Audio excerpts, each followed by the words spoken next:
જય ઈસુ સંતોની કેડીમાં આપ સૌને સુસ્વાગત। ગલાતિયા 2:20 હવે જે જીવે છે તે હું નથી જીવતો, પણ ખ્રિસ્ત મારામાં જીવે છે। આજે 1 નવેમ્બર 2025 સર્વ સંતોના પર્વના તહેવારની ધર્મસભા આજે ઉજવણી કરે છે।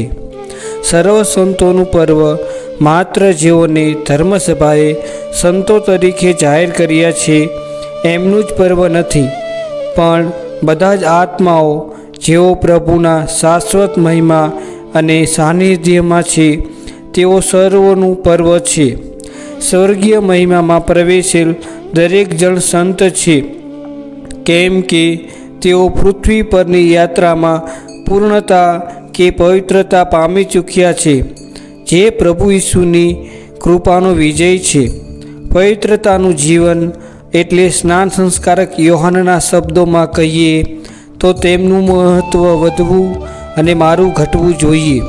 અને સંત યોહાન કૃત શુભ સંદેશ 14:3ના શબ્દોમાં, કોઈ જો મારા ઉપર પ્રેમ રાખતો હશે તો તે મારા કહ્યા પ્રમાણે ચાલશે, અને મારા પિતા તેના ઉપર પ્રેમ રાખશે, અને તેની પાસે આવીશું અને તેના અંતરમાં વાસ કરીને રહીશું। આપણને પવિત્રતાને માર્ગે દોરવા જ પ્રભુ ઈસુ જગતના મુક્તિદાતા જગતમાં પ્રવેશ્યા હતા। પ્રભુ ઈસુનું જીવન અને તેમના કાર્યોને ધારણ કરવાથી માનવી પવિત્રતા પ્રાપ્ત કરી શકે છે। સંતો જેઓ ઈશ્વરના સાનિધ્યમાં આનંદ માણી રહ્યા છે, તેઓ તેમની મધ્યસ્થી દ્વારા ઈશ્વરની ક્ષમા અને પ્રેમનો અનુભવ કરાવે છે। તેથી તેઓની મધ્યસ્થીમાં આપણી શ્રદ્ધા આપણને ક્ષમા અને પ્રેમનો અનુભવ કરાવશે। ઈશ્વરના મહિમામાં બિરાજેલા સંતોમાં આપણે આનંદ અનુભવીએ છીએ। પવિત્ર નગરી યેરુશાલેમ જે આપણી પૃથ્વી પરની યાત્રાનો મુખ્ય ઉદ્દેશ છે, આ પૃથ્વી ઉપર સંતોનો દિવ્ય સત્સંગ આપણો આધાર બની રહે એવી આશા અને સભાનતા સાથે આપણે પુણ્ય નગરી તરફ પ્રયાણ કરી રહ્યા છીએ। આપણી આ યાત્રામાં દિવ્ય ભોજન આપણને શાશ્વત નગરીની મિજબાની ભણી પ્રયાણ કરવાની શક્તિમાન કરે છે।